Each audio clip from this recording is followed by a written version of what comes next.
네, 8월 19일 3일 예배 수요 예배로 또 온라인 예배로 드리시는 성도님들 축복합니다. 먼저 제가 몇 가지 광고 말씀드리고 함께 수요 예배 드리도록 하겠습니다. 어, 갑작스럽게 저희가 또 코로나로 인하여서 또 온라인 예배로 모든 예배를 전환하게 되었습니다. 그래서 성전교회 당회에서는 최근 수도권 지역을 중심으로 코로나19 바이러스가 급격히 확산되는 것을 우려하여서 선제적 예방 차원에서 교회에서는 2주 동안 모든 예배의 온라인 전환 및 모든 모임 금지를 18일 화요일 어저께 오전에 긴급 결의하게 되었습니다.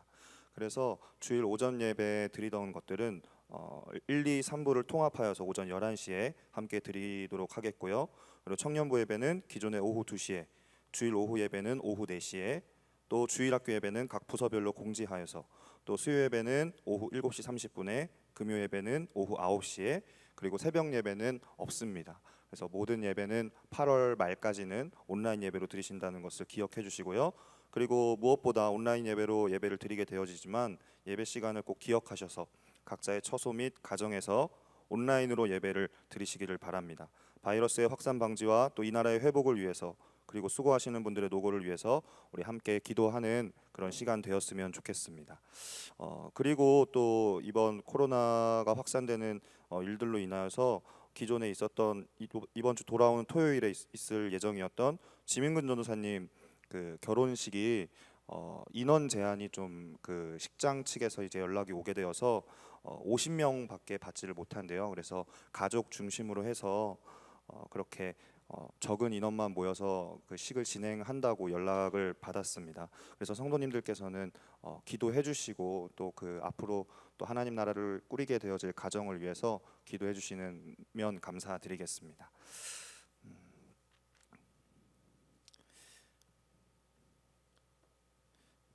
네, 그러면 저희 함께 각자 처소에서 혼자 계시겠지만은 또 가족분들과 함께 계시겠지만은 영상으로도 주님 앞에 온전히 영광 올려드리는 그런 시간을 바라시는 마음 가지고 또 기대하는 마음 가지고 함께 묵도하심으로 수요 예배를 주님 앞에 올려드리겠습니다.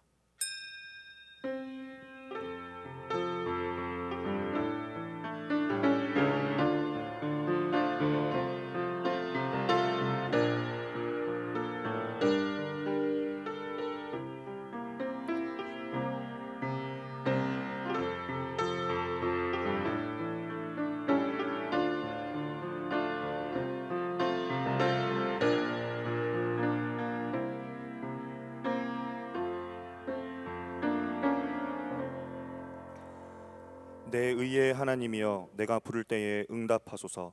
곤란 중에 나를 너그럽게 하셨사오니 내게 은혜를 베푸사 나의 기도를 들으소서. 사랑하는 주님, 참으로 감사드립니다. 어려움 가운데에서도 주님을 잊지 아니하고 주님 앞에 예배드리러 나오게 하시주시니 참으로 감사드립니다. 비록 우리가 서로 대면하지 못하고 또 각자의 처소 가운데에서 영상으로 주님 앞에 예배드리고 있지만은 우리의 마음만큼은 여전히 불타오르게 하여 주셔서 주님을 결코 잊지 않게 하여 주시고 어려울수록 더욱더 기도에 힘쓰는 저희가 되어줄 수 있도록 하나님 은혜를 베풀어 주옵소서. 오늘 드려지는 예배 가운데 함께 하실 주님만을 바라보며 주님만 기대하며 예수님의 이름으로 기도드립니다. 아멘. 우리 찬송가 89장 함께 찬송 드리시겠습니다.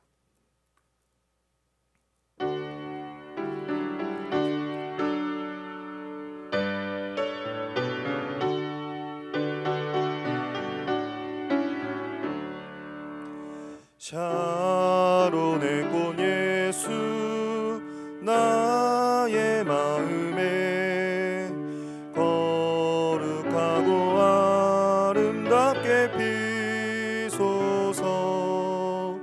내 생명이 참 사랑의 향기로 간 데마다 풍겨나게 하소서.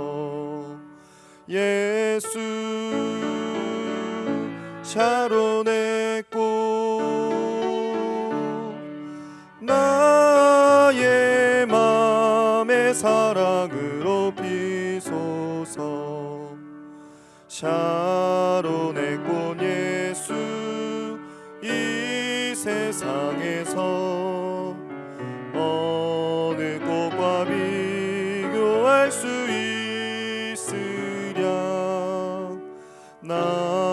내 삶의 한결같은 은혜와 사랑으로 가득하게 하소서. 예수 샤론의 꽃 나의 맘의 사랑으로 피소서. 샤론의 꽃 예수 모든 질병을 한이 없는 능력으로 고치사 고통하며 근심하는 자에게 그 신임과 소망 내려주소서. 예수 샤론의 꽃 나의 맘의 사랑으로 피소서. 샤론의 꽃 예수 길이 피소서. 주의 영광이 땅 위에 가득해 천하 만민 주님 앞에 엎드려 경배하며 영광 돌릴 때까지. 예수 샤론의 꽃 나의 맘의 사랑으로 피소서. 아멘. 이 시간에는 우리 함께 기도하는 시간 가졌으면 좋겠습니다. 우리 크게는 기도하지 못하겠지만은 그럼에도 불구하고 우리 진심을 다하여서 주님 앞에 이 시국을 주님 앞에 올려드리며 또 우리가 당하고 있는 어려움을 주님 앞에 맡겨드리며 먼저 기도하실 때는 코로나 이 위기의 때에 우리의 마음이 더욱 주님께 집중하게 하여 주시고 또 나라와 경제와 정치를 위하여서 또 우리의 가정 가운데 있는 다음 세대들 우리의 자녀들을 위해서 또 세계 선교 사역을 위해서 힘쓰시는 선교사님들 위해서 우리에게 주신 마음 가지고 주님 앞에 기도하는 시간 갖도록 하겠습니다. 함께 기도하겠습니다. 사랑하는 주님 참으로 감사드립니다. 하나님 주님 앞에 나와서 예배드릴 수 있도록 인도하여 주시고 또 하나님께 기도하게 하여 주시니 참으로 감사드립니다. 하나님 어느 때보다 어려운 시국을 우리가 보내는 가운데 있습니다. 하나님 무엇이 하나님의 섭리인지 또 하나님께서 원하시는 것인지 우리가 다 이해하고 다 알 수 없을 때라도 주님께서 부어주시는 그 은혜의 한 줄기를 우리가 바라보며 갈망하며 또 주님을 향한 또 경건을 향한 열망을 우리 안에 일어나게 하여 주셔서 우리가 함께 모여서 예배드릴 수 없고 또 우리가 함께 모여서 교제 나눌 수 없고 또 여러 가지 신앙의 나눔과 상담을 할 수 없는 상황 가운데에서도 우리에게 지혜 주시는 그 주님을 의지하고 우리에게 은혜를 허락하여 주시는 그 주님을 바라보고 하나님 이 어려운 시국을 더욱 주님과 동행하며 이겨낼 수 있도록 우리 안에 소망이 있음을 주님 안에서 발견할 수 있도록 하나님 은혜를 허락하여 주옵소서. 사랑하는 주님 이 나라를 주님 앞에 올려드립니다. 또 경제와 또 정치 문제와 모든 것들을 주관하시는 그 주님 앞에 올려드립니다. 하나님 사람을 통하여서 또 악인이든 의인이든 그 모든 것들을 주님의 섭리 안에서 주님이 이 땅을 하나님 주님께서 이끄시고 계시는데 하나님 우리가 다 알 수 없을 때라도 주님께 순종하게 하여 주시고 또 하나님 주님께서 세우신 권위자들에게 순종함으로 말미암아 하나님 이 시대를 더욱더 지혜롭게 살아갈 수 있는 은혜가 우리 가운데 임할 수 있도록 주님 인도하여 주옵소서. 하나님 이 나라를 다스리는 하나님 이 위정자들에게 주님께서 지혜를 허락하여 주시고 하나님 무엇보다 국민의 안전과 또 국민의 행복을 위해 하나님 그들이 땀 흘리며 수고하는 자들 되어줄 수 있도록 하나님 은혜를 허락하여 주옵소서. 하나님 또 우리 사랑하는 다음 세대들 주님 앞에 올려드립니다. 어려운 시대를 극복하고 난 이후에 저들에게 무엇이 남을지 우리가 고민하기를 원합니다. 하나님 저들에게 줄 수 있는 또 우리의 믿음의 신앙의 선배들이 우리에게 허락하여 주신 것처럼 하나님 저들에게 오직 주님을 사랑하는 마음과 하나님 그 성경의 그 진리의 말씀들을 잘 새겨서 하나님 저들에게 전달할 수 있도록 우리에게 은혜를 허락하여 주옵소서. 사랑하는 주님 세계 선교 사역을 위해서 힘쓰시는 선교사님들 주님 앞에 올려드립니다. 하나님 그들의 수고와 노고를 주님께서 아시오니 저들이 또 마음 안에서 절망함을 얻고 또 이 위기의 상황 가운데서 또 낙망함이 있을 때에 그들의 마음을 주님께서 친히 위로하여 주시고 하나님 그들이 더욱 주님을 의지하고 주님께서 부르시는 그 땅 끝으로 나아가 그곳에서 주가 천국 한복판에서 만나게 되어서 그 영광의 날을 소망하는 자들로 주님 저들의 마음을 위로하여 주옵소서. 일하여 주신 주님만을 바라보며 감사드리며 예수님의 이름으로 기도드립니다. 아멘. 오늘 우리가 함께 보실 말씀은 고린도전서 15장입니다. 신약성경 고린도전서 15장 1절로 2절 말씀입니다. 신약성경 고린도전서 15장 1절로 2절 말씀까지 저희 한 목소리로 같이 읽어보도록 하겠습니다. 함께 읽겠습니다. 시작. 형제들아, 내가 너희에게 전한 복음을 너희에게 알게 하노니 이는 너희가 받은 것이요 또 그 가운데 선 것이라. 너희가 만일 내가 전한 그 말을 굳게 지키고 헛되이 믿지 아니하였으면 그로 말미암아 구원을 받으리라. 아멘. 아멘. 갑작스럽게 또 이렇게 온라인으로 이렇게 만나게 되어져서 한편으로는 좀 마음이 어려우면서도 또 그럼에도 불구하고 주님의 은혜가 필요한 때이구나라는 생각을 다시 한번 하게 되어지는 것 같습니다. 좀 말도 안 되는 일들이 계속해서 일어나고 있는데 계속해서 성도님들 기도해 주시면서 이 위기의 때를 또 기도로 돌파하는 또 믿음을 보여주셨으면 좋겠습니다. 오늘 제목이 복음으로의 초대입니다. 제목을 보면은 그냥 처음에 세례문답용 수준의 어떤 제목 같이 느껴질지 모르겠습니다. 뭐 사형리 책이라든지 이제 초신자들을 전도할 때 사용되는 뭐 친구 초청 잔치라든지 아니면 새신자 초청 잔치 뭐 이런 분들을 모셔다 놓고 지어야 되는 제목이 아닌가. 복음으로의 초대. 이렇게 생각하시는 분들이 계실지 모르겠는데 복음은 사실은 초신자들에게나 아니면 신앙생활을 계속 오랫동안 해왔던 우리들에게도 여전히 들려져야 하는 복음이거든요. 주님이 그거를 전부로 주셨기 때문에 우리가 한번 알고 믿었다 치고 넘어갈 수 있는 문제가 아니라 계속해서 끊임없이 복음을 들어야 하는 것이라고 저는 생각을 합니다. 그러면 왜 복음을 들어야 하는가라는 질문을 우리가 아니할 수가 없겠죠. 저는 청소년 사역을 이제 전문적으로 하다 보니까 이제 코로나 이전에까지는 계속해서 여름 때마다 이제 청소년을 모아놓고 이제 2박 3일, 3박 4일 동안 이제 캠프를 계속해서 진행했었습니다. 그래서 이 집회를 하는 가운데에서 그냥 집회 2박 3일, 3박 4일 하는 것 같지만 사실 그 전에 몇 달 전부터 한 2월, 3월부터 준비해서 여름을 이제 대비하여서 준비하는 그 기간이 있는데 그 기간 동안 접수를 하게 되어진 교회 교사들과 만나는 시간들이 계속해서 있어요. 그래서 왜냐하면 저희에게 주신 하나님의 마음을 각 교회에도 이제 나누어 줘야 되거든요. 그래서 그 마음을 함께 나누고 같은 마음으로 우리 아이들이 정말 주님 만날 수 있도록 주님 안에서 새 소망을 얻을 수 있도록 그렇게 같이 기도하는 시간을 갖는데 이때 그 훈련생으로 참여했던 그 한 교사 선생님께서 이런 질문을 저한테 주셨어요. 아니 왜 자꾸 초보적인 질문만 우리에게 하느냐? 그러니까 초보적인 지식만을 우리에게 가르치느냐?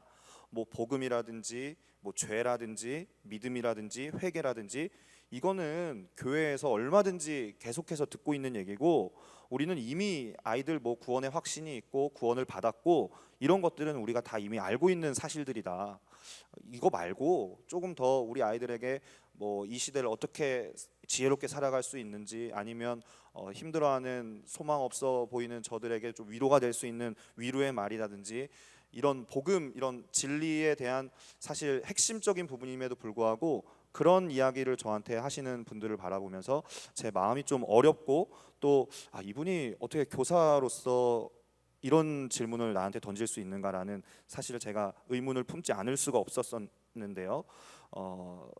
이미 돌아가셨지만 빌리 그레엄 목사님이 돌아가셨지만 그분이 자신의 사역을 이제 마무리하는 시점에서 한 이제 기독교 언론과 인터뷰한 그 내용을 제가 한번 본 적이 있었습니다. 그때 그 빌리 그레엄 목사님께서 어떤 이야기를 하셨냐면은 이런 얘기를 하셨어요. 이제 말년에 은퇴를 다 하시고 자신의 사역들을 이제 쭉 돌아보시면서 자신이 내린 결론이 무엇이었냐면은 이런 말씀을 하셨어요. 나는 복음이 교회 밖에만 필요한 줄 알았다. 그런데 지금 새삼스럽게 깨닫는 것은 내가 이만큼 나이가 많이 먹고 또 사역을 이만큼 경험이 많이 쌓여보고 내 사역들을 다 돌아봤더니 지금 정말 내가 깨닫게 되는 것은 오히려 교회 안에 복음을 필요로 하는 사람이 더 많다는 사실이다 라는 이제 언론과의 인터뷰를 제가 본 적이 있었습니다. 그리고 또 고린도전서 4장 15절에 보면은 사도 바울이 이렇게 이야기를 합니다. 4장 15절 우리 한번 읽어보겠습니다. 함께 읽겠습니다. 시작.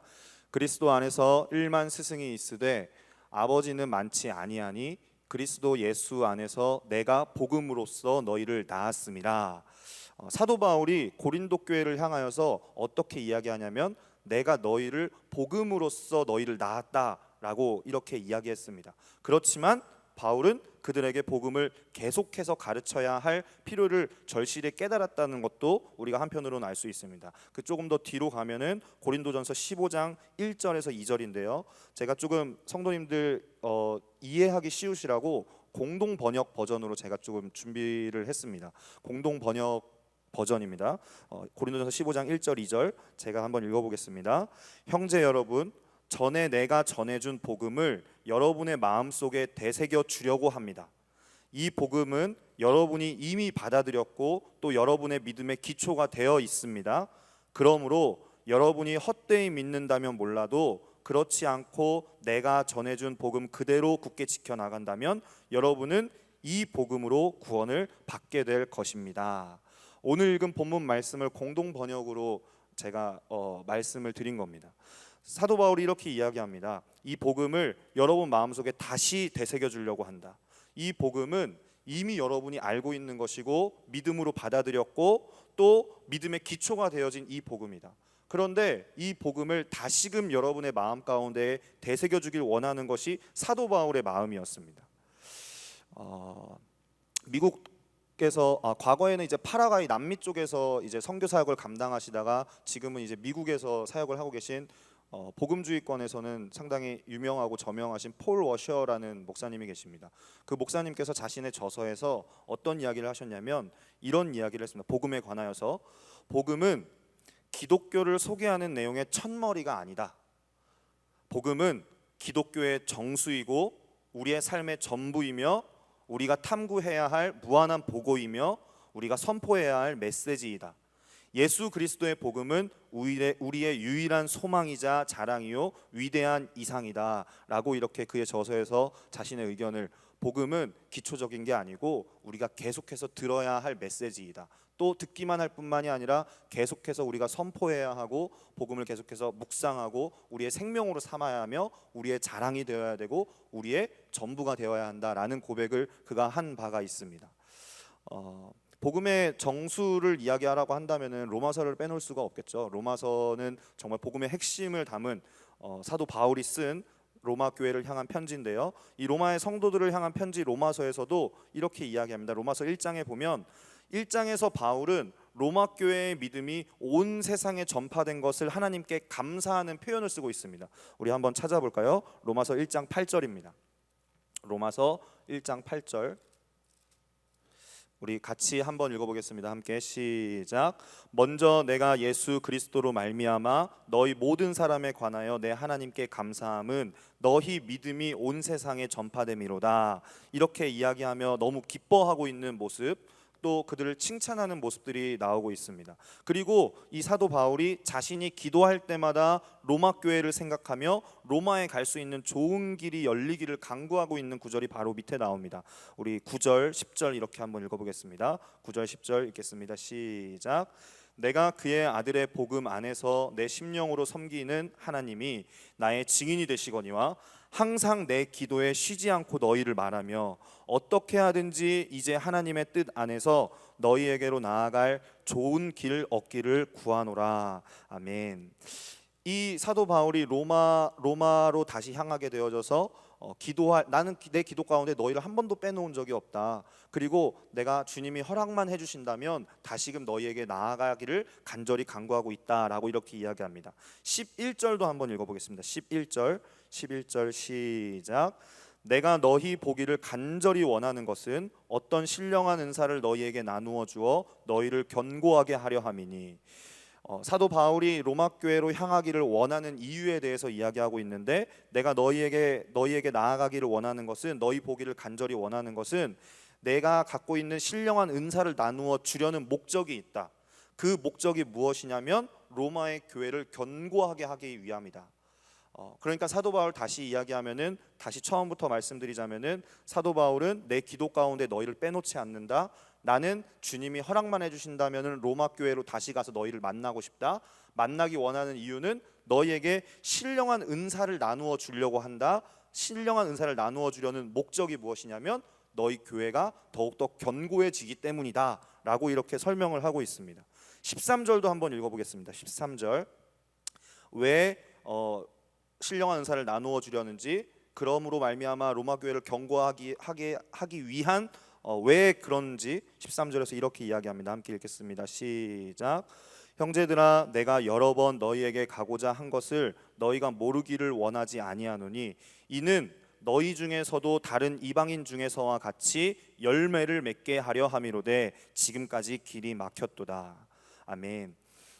사도 바울이 한 가지 덧붙여서 신령한 은사를 나누어 주려는 목적이 로마 교회를 견고하게 하기 위함인데, 한 가지 더 목적을 얘기하는데, 로마 교회 성도들이 이방인들에서와 같이 복음에 관한 그 열매를 맺게 하려 함이다 라고 이렇게 이야기합니다. 그리고 마지막으로 15절에서는 바울이 로마 교회에 나누어 주려고 했던 신령한 그 은사가 무엇인지 설명하는데, 15절 같이 한번 읽어보겠습니다. 15절 함께 읽겠습니다. 시작. 그러므로 나는 할 수 있는 대로 로마에 있는 너희에게도 복음 전하기를 원하노라. 아멘. 바울이 로마 교회에 나누어 주려고 했던 신령한 은사가 무엇이냐면 복음이었습니다. 그러니까 사도 바울은 복음을 초신자들을 만나서 전도하기 위한 목적으로 복음을 전하는 자가 아니라, 복음을 이미 알고 있는 고린도 교회와 복음을 이미 생명으로 받아들인 로마 교회를 향하여서 나는 너희에게 복음을 전하기를 원한다 라고 이렇게 바울이 간절히 소망하고 있는 것을 우리가 성경을 통해 알 수가 있습니다. 그래서 복음은 저와 여러분을 능히 견고하게 하시는 하나님의 지혜가 되어지고 하나님의 능력이 되어집니다. 그렇기 때문에 이 복음이면 충분한 것이 되어지는 것이죠. 충분한 것일 뿐만 아니라 이 복음이어야만 한다라는 것이 당연한 이야기가 되는 것입니다. 그냥 추상적인 고백이 되어질 수 없고, 그냥 피상적인 어떤 우리가 생각만으로 어떤 구호처럼 슬로건처럼 내거는 주문이 아니라 우리의 생명이 되어져야 하고, 복음을 전부 삼는 우리의 노력은, 또 우리 편에서의 열심은 날마다 있어도 과하다고 이야기할 수 없는 가치가 되어지는 것입니다. 로마서 16장 25절 27절, 로마서의 마지막 말미에 사도 바울이 또 이와 같이 고백을 하고 있습니다. 함께 읽어볼까요? 함께 읽겠습니다. 시작.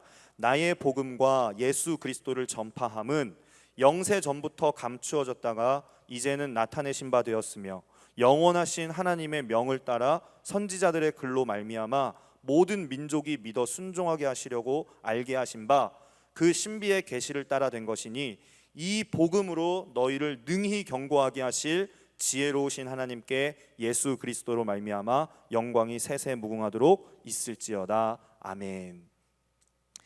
1장에서 시작할 때에도 로마 교회를 향하여서 너희를 견고하게 하기 위한 수단으로 신령한 은사를 주려 하는데, 신령한 은사의 내용이 무엇인고 하니 복음이었습니다. 그리고 마지막에도 로마 교회를 향하여서 쓴 편지에 이렇게 이야기해요. 복음으로 너희를 능히 견고하게 하실 하나님. 하나님께 능력이 있다면, 그리고 하나님께서 우리에게 주시고자 하는 가장 최고의 선물, 최고의 가치가 있다면, 그것은 두말할 것 없이 복음이 되어지는 것입니다.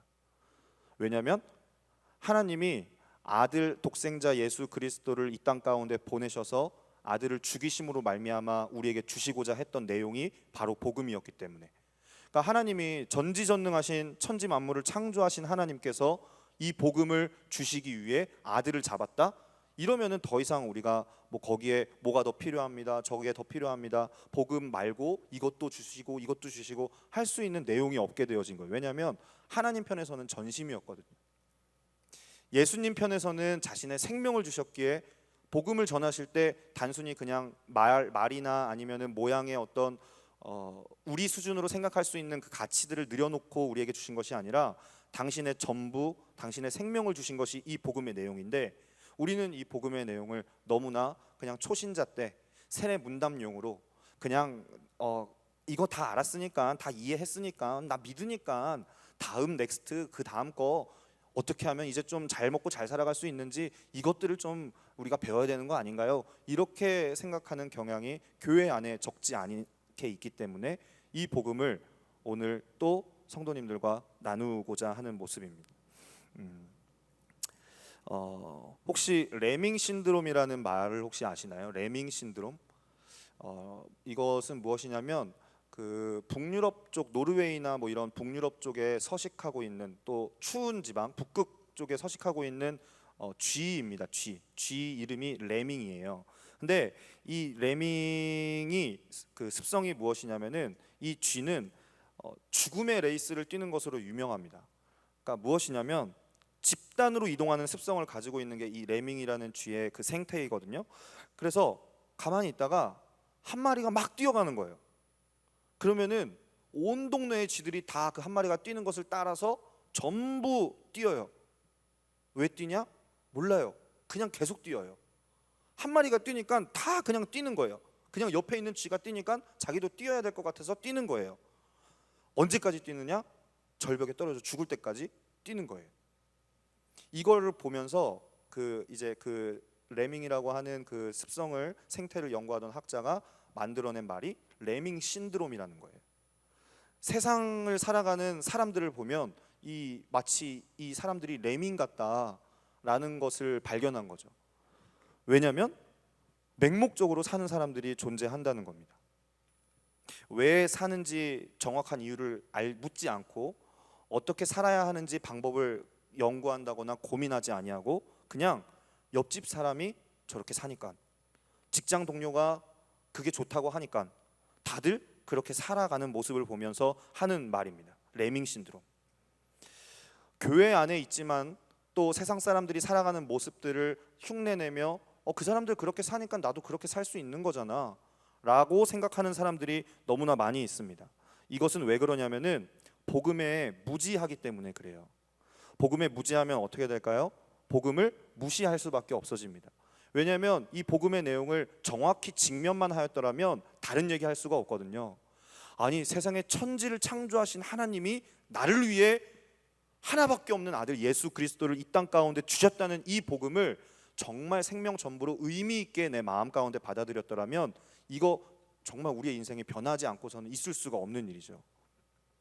하나님이 만약 이 복음을 자신의 전부로 주시지 않았더라면 우리는 이 복음에 대해 무지할 수도 있고 그 복음을 생명으로 삼지 않을 수도 있습니다. 그런데 이 복음에 무지한 우리가 복음을 무시하게 되었고 생명 전부로 주신 하나님 앞에서 결국 이 복음과는 무관한 삶을 우리가 결국 살아가게 되어지는 것입니다. 근데 우리가 신앙의 고백을 하다 보면 이런 고백을 하지 않습니까? 주님이 저를 가장 잘 아십니다. 그래서 CCM 그 가사 중에도 왜 그런 가사가 있지 않습니까? 하나님은 너를 만드시는 분, 너를 가장 많이 아시며 너를 누구보다 어떤 세상의 어떤 존재보다 너를 가장 잘 아시는 분이시다. 이 고백을 우리가 하면서도 그렇죠. 하나님은 우리가 누구인지 우리에게 무엇이 필요한지 가장 잘 아시는 분이 우리 하나님이시죠.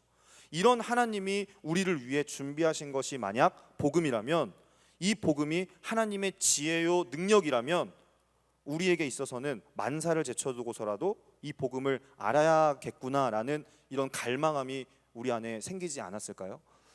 근데 사람들은 이 복음을 그냥 무시하는 경향들이 너무나 많이 있습니다. 나 그거 다 아니까, 이미 배운 거니까, 들었던 얘기 또 들어야 되네. 하나님이 세상을 이처럼 사랑하사 독생자를 주셨으니 이는 저를 믿는 자마다 멸망하지 않고 영생을 얻게 하려 함심이라. 이 말을 듣고 눈물을 흘리며 감사하며 감동해하는 교인들이 몇 명이나 있겠습니까? 가장 복음의 핵심 성경 전체를 압축해서 고백한 내용이 이 요한복음 3장 16절인데 모태신앙이라면 이거 다 암송하고 사시잖아요. 근데 이 고백이 어마어마한 고백을 내 입술에 담아놓고서도 이것이 이 복음과 무관한 삶을 사는 사람들이 너무나 많이 있다라는 것입니다. 그리고 복음에 대해 더 알려고 하지 않는 모습들이 저와 여러분 안에 있는 것을 우리는 사실은 우리의 삶을 살아가다 보면 너무나 많은 것들을 알아야 하니까 그것들을 놓치고 살아가는 경우가 너무나 많이 있는 것이죠. 그런데 이 복음을 모르면 우리가 하나님의 자녀임에도 불구하고 행복을 찾아 여기저기 기웃거리게 됩니다. 신명기 33장 29절 말씀 우리 함께 읽어볼까요? 신명기 33장 29절 말씀 우리 같이 한번 읽어보겠습니다. 시작. 이스라엘이여 너는 행복한 사람이로다. 여호와의 구원을 너같이 얻은 백성이 누구냐? 그는 너를 돕는 방패시요 내 영광의 칼이시로다. 내 대적이 내게 복종하리니 내가 그들의 높은 곳을 밟으리로다. 아멘. 하나님께서 선택하신 이스라엘을 향해 주님이 외치신 말씀입니다. 뭐라고 얘기하냐면은 하나님의 자녀된 너희, 하나님의 자녀된 백성들은 이미 행복한 사람들이다. 하나님의 자녀가 됐다는 사실을 받아들이는 순간 너는 너의 상황과 문제와 모든 조건이 상관없이 너는 이미 행복한 사람이다. 주님이 선포해 주시고 외치신 말씀입니다. 만약 우리가 복음을 믿고 복음을 생명전부로 받아들여서 복음으로 거듭나고 또 복음으로 말미암아 구원받은 그리스도인이라면 하늘에 속한 신령한 복을 이미 다 얻은 자이다 라고 이렇게 이야기해 주고 계신 거예요. 그렇기 때문에 이 복음을 생명전부로 받은, 그래서 하나님의 자녀가 되었고 하나님 안에서 주님이 이미 선포해 주신 바대로 내가 주님과 함께 있기 때문에 다른 조건과 상관없이 이미 나는 행복한 자이구나, 난 주님 안에서 정말 존귀한 자이구나 라는 것을 깨달은 자에게는 어떤 일들이 일어납니까? 그 사람은 이 복음에 관하여서 복음이 얼마나 높은 것인지, 또 복음이 얼마나 깊이 있는 것인지, 복음이 얼마나 넓이가 어마어마하게 광대한 것인지, 그 길이가 얼마나 끝이 없는지 끊임없이 갈망하고 알아가고자 하는 그 갈망함이 그 안에 일어날 수밖에 없다는 거예요. 복음을 알아가면 알아갈수록, 내가 죄인인 것을 깨닫게 되면 깨닫게 될수록 그런 나를 그럴 줄 아시고 뻔히 아시고 그럼에도 사랑하신 그 주님의 사랑을 깨닫는 자라면은 주님 앞에 무릎 꿇지 않을 수가 없는 것이죠. 감격하지 않을 수가 없는 거예요. 나를 구원한 이 복음이 너무나 고맙고 나를 생명을 주신, 죽었던 자를 살리신 이 복음 앞에 우리의 삶을 다 헌신하기로 결정하는 것, 그것이 그리 어려운 일이 되어지지 않을 것입니다. 그렇지만 많은 사람들이 이 복음을 알았다라고 말하는 사람들조차도 여전히 이 생명 되신 예수 그리스도의 이 복음 위에 집을 짓는, 신앙의 집을 짓는 것이 아니라, 믿음을 쌓아가는 것이 아니라 자신이 안전하다라고 생각하는 여러 가지 가치들, 아까 그 설명드렸던 레민과 같이 옆 사람이 그렇다고 하니까, 이웃집 사람들이 다 그렇게 산다고 하니까 그렇게 나도 모르게 그 사람들 쫓아서 사람들이 바삐 움직이면 나만 느리게 가면 안 되겠구나, 나도 바삐 움직여야겠구나 하면서 이 왜 빨리 가야 되는지 이유도 묻지 않은 채 살아가는 사람들이 너무나 많이 있습니다. 시편 11편 3절에 보면 시편 기자가 이런 인생에 들어서 이런 질문을 던집니다. 좀 이해할 수 없는 질문인데요, 제가 한번 읽어보겠습니다. 시편 11편 3절에 터가 무너지면 의인이 무엇을 하랴? 라는 이런 의미심장한 질문을 던집니다. 우리 인생에는 우리 스스로가 복음과 상관없이 안전한 터라고 여길 만한 것이 많이 질비되어져 있습니다. 세상 사람들을 보면 알 수가 있죠.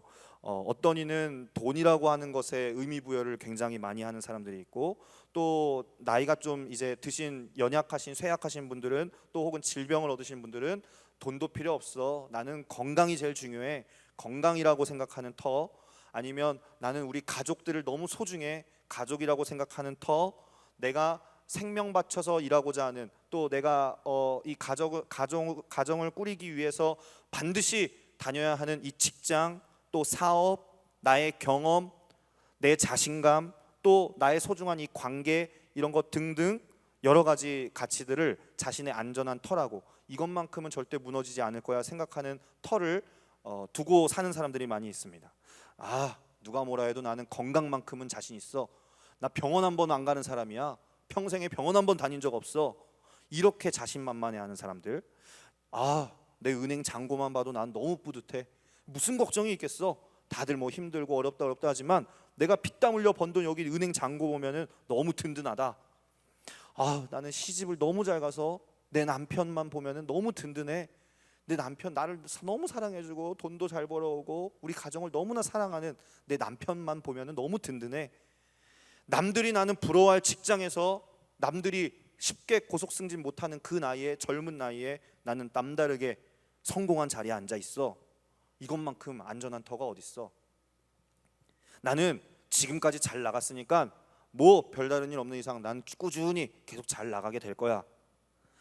이렇게 생각하며 내가 생각했을 때 절대 무너지지 않을 것 같았던, 내가 안전하다라고 생각했던, 변하지 않을 거라고 생각했던 안전한 터가 만약에 어느 날 갑자기 안전한 터라고 여겼던 그 터가 흔들리면 어떻게 할 것인가? 이 질문을 시편 기자가 하고 있는 거예요. 터가 무너지면 의인은 무엇을 하겠느냐?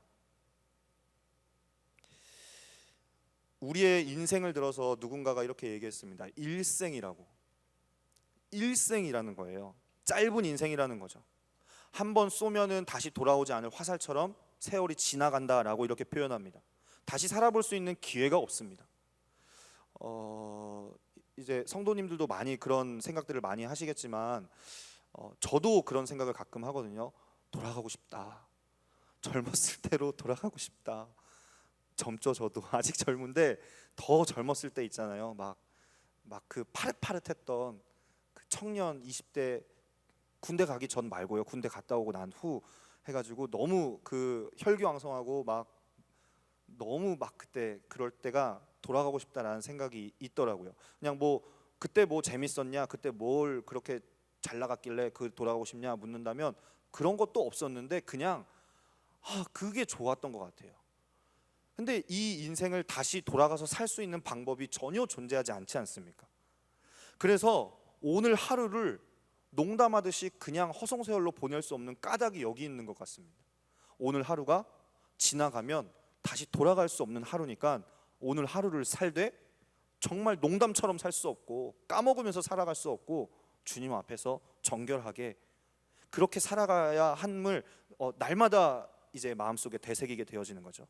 그래서 정말 지혜로운 사람은 결코 흔들리지 않는 견고한 터 위에 자신의 인생이라고 말하는 그 집을 세우기 마련입니다. 이 복잡한, 제가 이 구구절절 설명한 이 복잡한 진리를 저는 이제 별로 이렇게 탁월한 지혜가 없으니까 이렇게 구구절절 설명했지만 성경에 예수님께서는 이 진리를 아주 손쉽게 단 몇 구절로 이렇게 설명하셨어요. 마태복음 7장 24절 27절 우리 같이 한번 읽어보겠습니다. 마태복음 7장 24절로 27절까지 함께 읽겠습니다. 시작. 그러므로 누구든지 나의 이 말을 듣고 행하는 자는 그 집을 반석 위에 지은 지혜로운 사람 같으리니 비가 내리고 창수가 나고 바람이 불어 그 집에 부딪히되 무너지지 아니하나니 이는 주추를 반석 위에 놓은 까닭이요 나의 이 말을 듣고 행하지 아니하는 자는 그 집을 모래 위에 지은 어리석은 사람 같으리니 비가 내리고 창수가 나고 바람이 불어 그 집에 부딪힘에 무너져 그 무너짐이 심하니라. 아멘. 예수님이 아주 어린 어린아이라도 다 알아들을 만한 이 비유로 진리를 말씀하셨습니다. 너가 세운 집이 아무리 크고 화려하고 궁정 같은 집일지라도 그 터가 안전한 터가 아니라면 그거 무슨 겉만 번지르르 해서 나중에 비 오고 태풍 몰아닥치고 너에게 삶의 고난이 오고 역경이 오고 그 터가 무너지기 시작하면 그거 아무것도 아니다. 아주 명쾌한 진리로 주님이 우리에게 교훈을 주셨습니다. 인생뿐만이 아니라 교회도 마찬가지입니다. 교회 역시 하나님의 지혜요 능력인 이 복음 위에 굳게 서 있어야 합니다. 인생에 하나님을 잃어버린 것보다 더 큰 비극이 없고 교회가 이 복음을 잃어버린 것보다 더 큰 위기는 없다라고 감히 말할 수 있습니다. 그래서 사도 바울이 오늘 저희가 읽은 본문 말씀에 사도 바울이 고린도 교회를 향해 권면하였던 것처럼 고린도서 15장 1절 2절 제가 한번 다시 읽어보겠습니다. 형제들아 내가 너희에게 전한 복음을 너희에게 알게 하노니 이는 너희가 받은 것이요 또 그 가운데 선 것이라. 너희가 만일 내가 전한 그 말을 굳게 지키고 헛되이 믿지 아니하였으면 그로 말미암아 구원을 받으리라. 아멘. 인생을 정말 복되게 또 교회를 정말 교회되게 하는 것은 십자가와 이 부활의 완전한 복음밖에 없습니다. 기독교 2000년 역사를 살펴봐도 꼭 그렇습니다. 그 어떤 경제적 위기나 공동체적 위기나 사회 정치적 위기도 교회를 영원히 무너뜨렸다 할 수 있었던 세력이 없었습니다. 왜냐하면 반석 위에 세워진 교회였기 때문에 그래요. 아무리 누구입니까? 히틀러가 유대인들을 잡아 죽이고 교회를 핍박하고 넓게 세계에 갈 것 없이 우리나라만 봐도 그 조선시대 지나가며 일제강점기 그 험난한 세월을 지나면서 우리의 믿음의 선배들을 다 잡아 죽였습니다. 그럼에도 불구하고 교회가 만약에 그렇게 해서 다들 막 무섭고 쫄아가지고 그럼 이제 교회 믿으면 안 되겠다, 교회 나가면 안 되겠다 이렇게 생각할 법도 한데 세상에 그렇게 다 잡아 죽이는데도 오히려 복음이 더 흥왕하게 되어지는, 더 부흥하는 결과를 우리는 역사 속에서 찾아볼 수 있습니다. 로마 황제 네로가 사자밥이 되도록 다 예수를 믿는다고 말하는 그리스도인들은 다 잡아가지고 사람들 구경거리처럼 사자밥을 주고 다 나무에 매달아서 불에 태워 죽여도 사람들이 무서워서 신앙을 포기하는 게 아니라 오히려 더욱더 흥왕하여서 전 세계로 수많이 뻗어나가게 되어지는 계기가 바로 거기 있었습니다. 그래서 정말 이 복음에 반석된 위에 세워진 교회라면 세상의 어떤 권세도 그 교회를 무너뜨릴 수 없다. 이미 마태복음 16장에 예수님이 그렇게 약속해 주셨죠. 베드로가 주님 앞에서 고백을 했습니다. 주는 그리스도시요 살아계신 하나님의 아들이십니다. 복음의 핵심인 이 내용을 주님이 들으시고 흡족하여서 이러한 약속을 해주셨어요. 바요나 시몬아, 내가 복이 있도다. 이를 알게 한 이는 내 혈육이 아니요 하늘에 계신 내 아버지시니라. 내가 이제 이 고백 위에, 이 반석 위에 내 교회를 세우리니 음부의 권세가 쓰러뜨리지 못하리라. 주님이 약속해 주셨기 때문에 그 약속은 지금도 유효하여서 만약 우리가 이 코로나 위기의 시기 가운데에서도 교회가 교회되고 어떤 질병의 위기도, 국가적 위기도, 정치적 위기도 이 교회를 무너뜨릴 수 없는 유일한 근거가 있다면 우리 교회가 이 복음의 반석 위에 믿음을 굳건히 세우는 것입니다. 복음을 잃어버린 교회는 어떻습니까? 제 아무리 큰 회중이 있고 어떤 잘 갖추어진 프로그램이 있고 탁월한 리더십을 지닌 리더가 있고 튼튼한 재정이 있고 잘 쌓인 조직이 있고 사회적 명성이 존재하더라도 복음을 잃어버렸다면 맛 잃은 소금처럼 사람들에게 짓밟힐 수밖에 없습니다. 베드로가 사도행전 3장에 보면 베드로가 그 미문이라고 하는 성전에 나왔을 때 안진뱅이를 만나잖아요. 그 안진뱅이를 만났을 때 안진뱅이가 구걸하는 모습을 보고 베드로가 그에게 이렇게 얘기했습니다. 네가 원하는 은과 금은 내게 없거니와 내게 있는 유일한 이것, 나의 생명 대신 나의 전부이신 유일한 이것을 너에게 주노니 나사렛 예수 그리스도의 이름으로 일어나 걸으라. 이렇게 선포했습니다. 오늘날 교회를 바라보면 은과 금은 넘쳐나는데 예수가 없어요. 과거의 초대교회는 은과 금은 없었을지 몰라도 복음의 생명은 있었습니다. 근데 오늘날 한국교회를 바라보면 엄청난 어마어마한 의리의리한 건물을 지어놓고 외국의 수많은 프로그램들을 다 짜집게 해서 사람들 모으는 데는 탁월할지 몰라도 복음의 생명을 잃어버렸다면 그것은 아무 의미가 없게 되어지는 것이죠. 그래서 교회는 십자가와 부활의 복음 위에 견고하게 서 있어야만 합니다. 고린도전서 1장 22절 24절 말씀 우리 같이 한번 읽어보겠습니다. 고린도전서 1장 22절로 24절 말씀입니다. 함께 읽겠습니다. 시작. 유대인은 표적을 구하고 헬라인은 지혜를 찾으나 우리는 십자가에 못 박힌 그리스도를 전하니 유대인에게는 거리끼는 것이요 이방인에게는 미련한 것이로되 오직 부르심을 받은 자들에게는 유대인이나 헬라인이나 그리스도는 하나님의 능력이요 하나님의 지혜니라. 아멘. 그런데 이 십자가와 부활의 복음을 듣기 싫어하는 사람들이 존재하는 것을 우리가 보게 되어집니다. 교회는 이 세상에 속해 있기 때문에 어쩔 수 없이 종교라는 단어를 쓸 수밖에 없어서 그렇지 사실 기독교는 종교가 아닙니다, 여러분. 기독교는 생명이에요. 다른 타 종교와 비교해서 취사 선택할 수 있는 사항이 아니라 살아계신 하나님이 천지 만물을 창조하셨고 심판하실 것이며 우리를 구원하기 위해서 이 땅 가운데 복음을 주셨다면 그 내용을 담은 그것이 실제라면 기독교는 더 이상 종교라고 그냥 사회적 용어로 치부할 수 있는 것이 아니죠. 생명이죠, 생명. 그래서 교회를 낳은 복음은 우리가 듣고 감동적이다, 어떻게 신이 인간을 위해서 희생을 하나, 그냥 소설 듣듯이 드라마 보듯이 듣고 감동만 받고 신앙 따로 삶 따로 사는 것을 복음은 결코 허락하지 않았습니다. 그래서 기독교의 생명은 복음이다 라고 우리는 감히 이야기할 수 있습니다. 하나님이 허락하신 이 십자가와 부활의 복음을 생명으로 만난 사람, 그 사람은 반드시 존재가 변하게 되어져 있고 그의 가치관이 변하게 되어져 있고 그 터가 다 바뀌게 되어져 있습니다. 뿐만 아니라 감히 음부의 권세가 흔들 수도 이길 수도 없습니다. 요한일서 5장 4절에 이렇게 이야기합니다. 세상을 이기는 승리는 이것이니 우리의 믿음이다. 하나님께로 난 자마다 세상을 이긴다.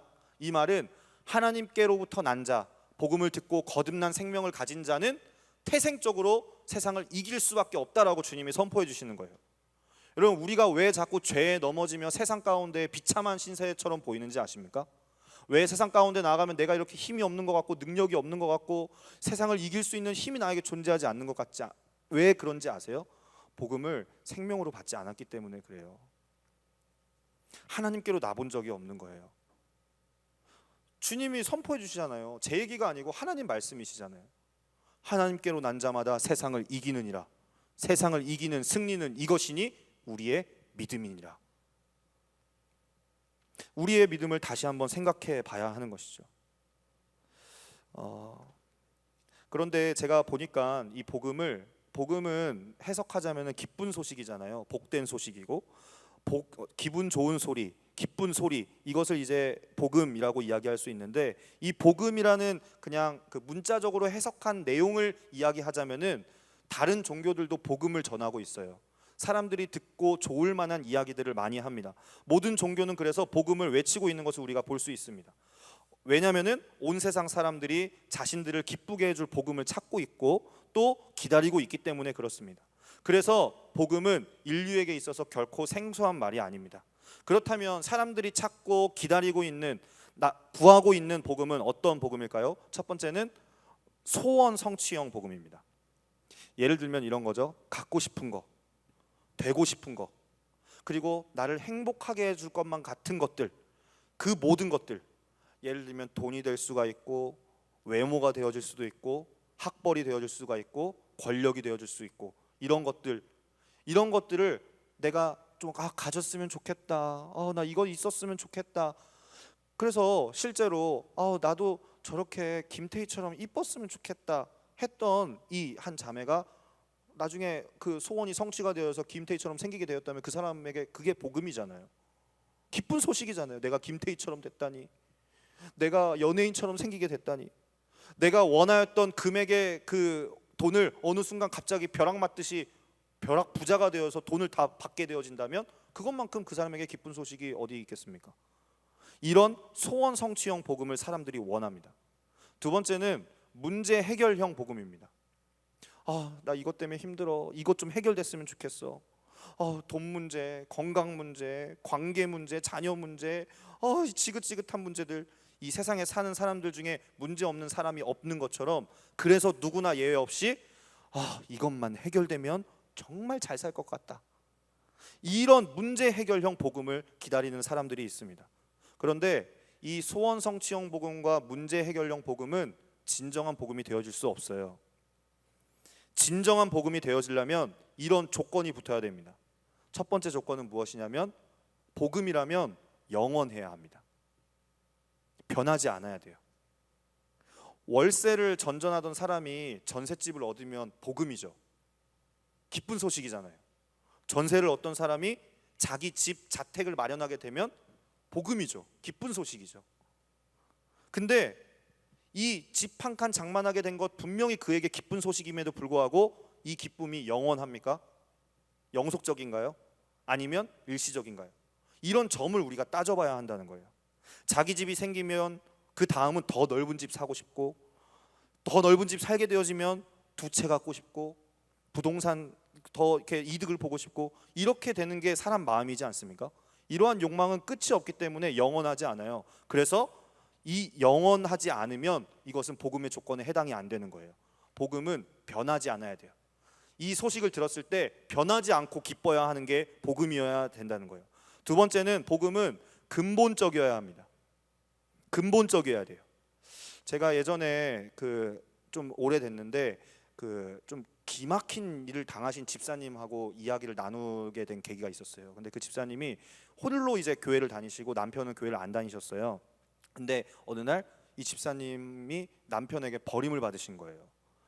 그러니까 조강지처럼 정말 열심히 남편을 섬기고 그를 위해 기도하고 사신 이 순수하신 이 집사님이었는데 이 조강지처인 이 집사님을 버리고 남편이 바람난 거예요.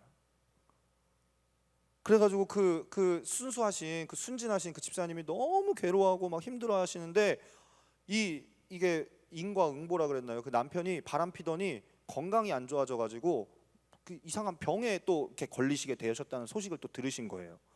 그래서 죽을 병에 걸리고 난 후 사람이 죽을 고비 넘기기 시작하면은 막 자기한테 잘해줬던 사람들 이런 거 막 잘못했던 거 이런 거 다 생각이 나잖아요.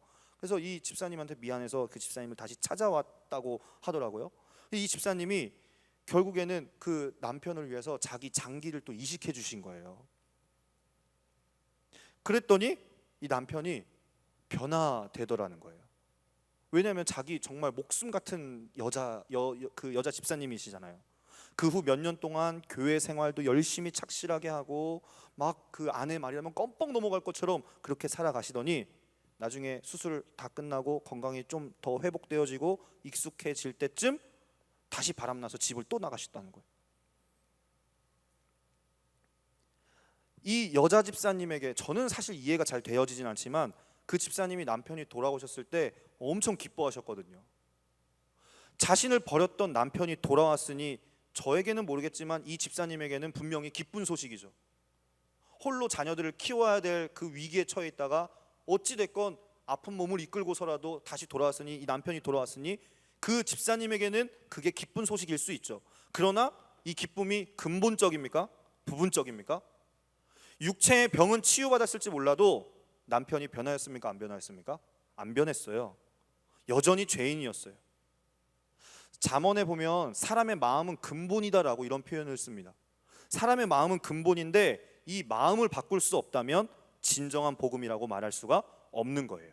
그래서 조각난 복음, 부분적인 복음, 나의 일부를 바꿀 수 있는 복음, 내 취미는 바꿨는데 내 가치는 못 바꿨다, 이러면은 이거는 복음이 되어지지가 않는 거예요.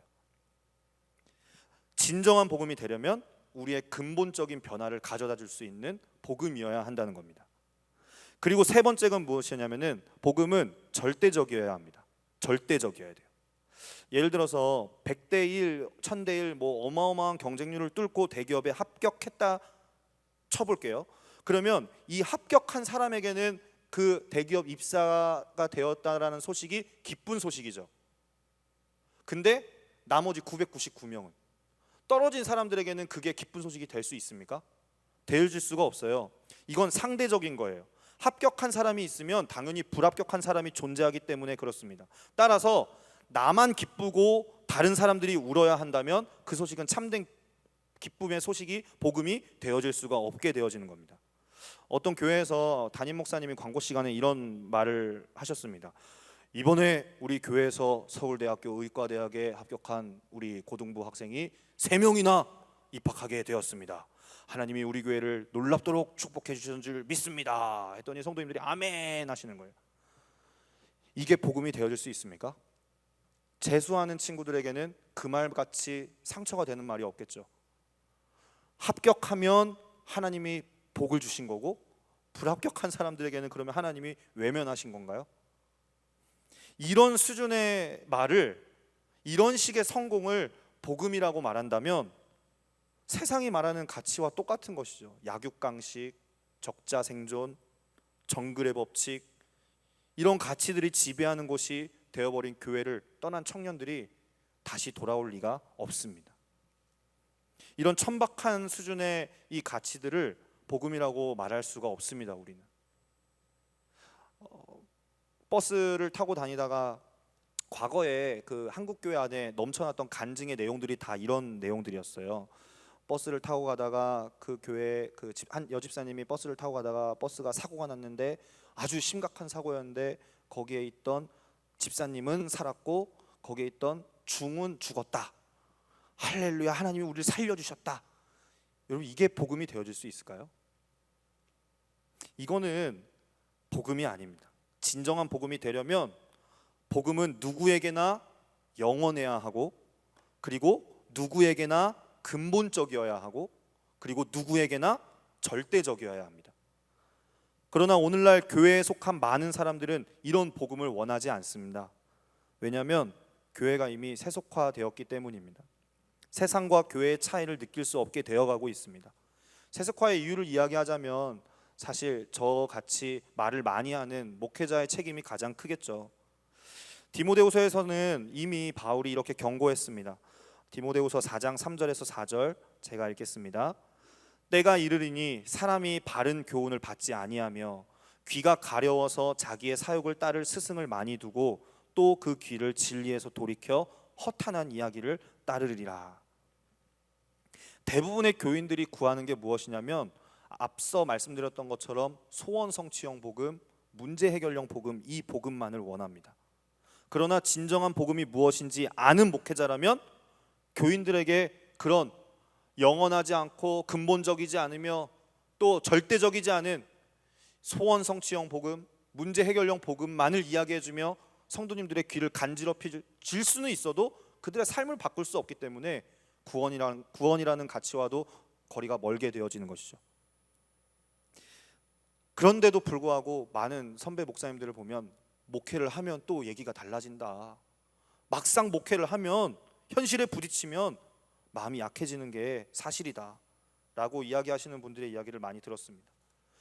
그럼에도 여러분, 우리가 아이를 양육할 때도 마찬가지지 않습니까? 아이가 엄마가 요리하는 모습을 보고 너무 엄마가 하는 게 따라하고 싶어서 막 엄마가 식칼을 들고 막 야채 썰고 있으니까 자기도 식칼 사달라고 그러면은 식칼을 웃으면서 애가 원하니까 사줘야지 하면서 사주시는 부모님이 어디 있겠어요?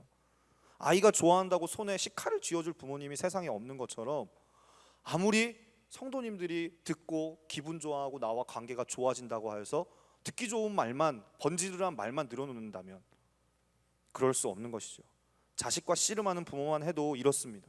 무엇이 자식에게 진정 좋은 것인지 아닌지를 알기 때문에 좋은 부모는 자식과 때로는 다투기도 하고 씨름하는 것입니다. 한국 교회는 사람 모으는데 일가견이 많습니다. 노방전도, 관계전도, 전도축제, 총동원전도, 전도 폭발, 유명 부흥사 모시고 이런저런 방법으로 막 이웃들을 초청하고 사람은 잘 모으지만 결정적인 순간에 헛방을 치세요, 자꾸. 왜냐하면 이 변하지 않는 절대적이고 근본적이고 또 이 영원해야만 하는, 이 영속적이어야만 하는 이 복음을 이야기하면 사람들은 거부하기 때문에 그렇죠. 십자가 복음, 사람들 눈치 보느라 정작 전해야 할 생명을 전하지 못했습니다. 그렇다고 해서 앞에 서는 설교자들만 책임이 있는 것은 아닙니다. 성도님들에게도 책임이 있습니다. 왜냐하면 성도님들이 원하셨던 것이 문제 해결 복음이셨잖아요. 여러분들이 원하시는 것이 소원 성취형 복음이셨잖아요. 듣고 싶은 말 듣고 싶어 하셨고 내가 기분 좋은 말을 앞에서 해주셨으면 좋겠다라고 생각하셨잖아요. 권면하는 말 듣기 싫어하셨고 복음 앞에 설 것을 자꾸만 요구해도 그것을 거부하셨던 것이 성도님들이지 않습니까? 문제 해결, 소원 성취형 설교를 원했던 장본인들이 저희이기 때문에 저희도 사실 누구 탓을 하기만도 그렇습니다. 그럼에도 불구하고 여전히 이 교회 가운데 소망이 있다면 교회 안에 가장 먼저 이 절대적이며 영속적이며 변하지 않는 또 이 가치를 지닌 이 복음을 이 교회 안에 들려주어야 한다는 것입니다. 누가복음 2장 10절 11절 우리 같이 한번 마지막으로 읽고 마치겠습니다. 누가복음 2장 10절과 11절입니다. 10절 먼저 읽어보겠습니다. 10절 함께 읽겠습니다. 시작. 천사가 이르되 무서워하지 말라. 보라, 내가 온 백성에게 미칠 큰 기쁨의 좋은 소식을 너희에게 전하노라. 하나님이 주시고자 하는 진정한 복음은 차별이 없고 모든 사람에게 해당하는 이야기입니다. 어떤 사람은 기분이 좋고 어떤 사람은 기분 나쁠 이야기가 아닙니다. 온 백성에게 미칠 큰 기쁨의 소식입니다. 이 세상 어떤 그 누가 세상 모든 민족에게 큰 기쁨의 좋은 소식이 될 수 있겠습니까? 그것은 11절에 이렇게 이야기합니다. 11절 함께 읽겠습니다. 시작. 오늘 다윗의 동네에 너희를 위하여 구주가 나셨으니 곧 그리스도 주시니라. 아멘. 어떤 소식이 모든 민족에게 미치게 될 큰 기쁨의 좋은 소식이 될 수 있습니까? 그것은 바로 예수 그리스도이십니다. 임종을 앞둔 말기 암 환자에게도 예수 그리스도가 복음이 될 수 있습니까? 아멘이죠. 예수 그리스도는 생명 없이 소망 없이 삐쩍 말라 죽어가고 있는 저 환자들에게도 소망이 되어질 수 있는 주님이십니다. 복음이 되어질 수 있습니다. 기근으로 죽어가는 저 아프리카의 그 수많은 이 어린 생명들, 저 영혼들에게도 예수 그리스도는 지금 당장 복음이 될 수가 있습니다. 차디찬 겨울에 그 땅바닥에 무릎 꿇고 앉아서 지하교회에서 불빛 한 줄기 없이 찬송가 한 절 소리내어 불러볼 수 없는 북한과 중국의 저 수많은 성도님들에게도 예수 그리스도는 지금 당장 복음이 되어질 수 있습니다. 소망 없어 보이는 이 코로나 시대를 살아가고 있는 저와 여러분에게 이 땅 가운데 예수 그리스도는 2000년 전이나 지금이나 여전히 복음이 되어질 수 있습니다. 그러면 이제 성도님들과 저에게 질문이 던져집니다. 너에게 이 복음은 얼마너치냐? 몇 푼어치 값어치를 하고 있느냐? 이 질문이 저와 여러분에게 떨어지는 것이죠. 우리의 삶을 돌아보고 또 이 위기의 시대를 맞이하였지만 위기의 시대와 상관없이 복음은 여전히 복음이어서 저와 여러분에게 우리에게 구원을 가져다 주실 수 있는, 생명을 주실 수 있는 유일한 소망으로 작용하실 수 있는 그 복음이 되어질 수 있습니다. 이 복음을 저와 여러분이 생명 전부로 붙잡는 은혜가 있기를 간절히 초청합니다. 기도하겠습니다. 사랑하는 주님, 참으로 감사드립니다. 하나님께서, 성부 하나님께서 아들 예수 그리스도를 이 땅 가운데 주신 것이 복음입니다. 성자 예수님은 자신의 생명을 십자가에 드려 우리에게 전하신 것이 이 복음입니다.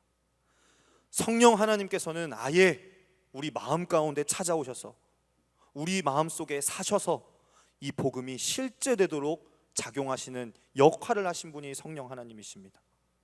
주님, 삼위 하나님께서 완벽하게 전심으로 협력하시고 연합하셔서 우리 이 죄된 인간 존재에게 주시고자 했던 게 이 복음이라면, 예수 그리스도의 십자가와 부활의 이 복음이라면, 주님, 우리는 이 복음이면 충분합니다. 이 복음을 전부 삼는 귀한 은혜가, 우리의 결단이 있을 수 있도록 주님, 우리의 마음 가운데 함께하여 주옵소서. 어려운 시기를 지내고 있지만 그럼에도 불구하고 여전히 우리에게는 복음이 전부이며 이 복음을 결론 삼는, 복음과 운명을 함께하는 은혜가 우리 가운데 있을 수 있도록, 우리의 결단이 있을 수 있도록 성령 하나님, 나의 연약한 의지를 도와주옵소서. 감사드리며 예수님의 이름으로 기도드립니다. 아멘. 우리 같이 찬송가 528장 함께 찬송 드리신 후에 주기도문으로 예배를 마치겠습니다.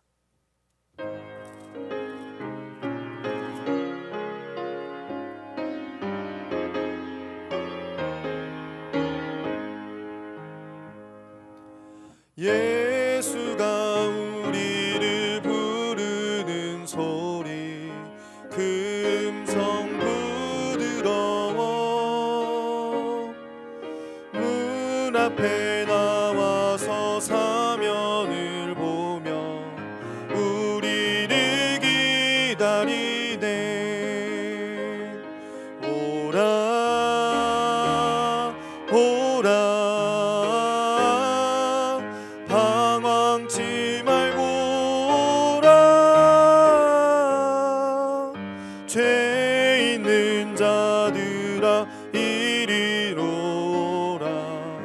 주 예수 앞에 오라. 간절히 오라고 부르실 때에 우리는 지체하랴.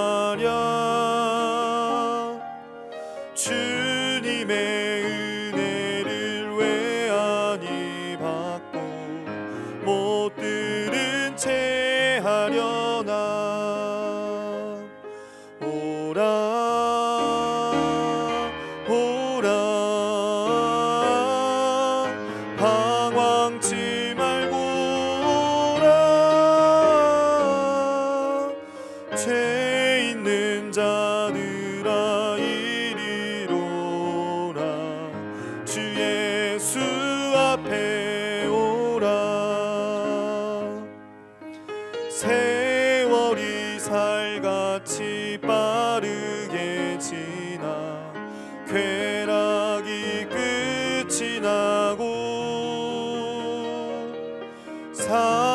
세상의 그늘이 너와 내 앞에 들리며 가리우네.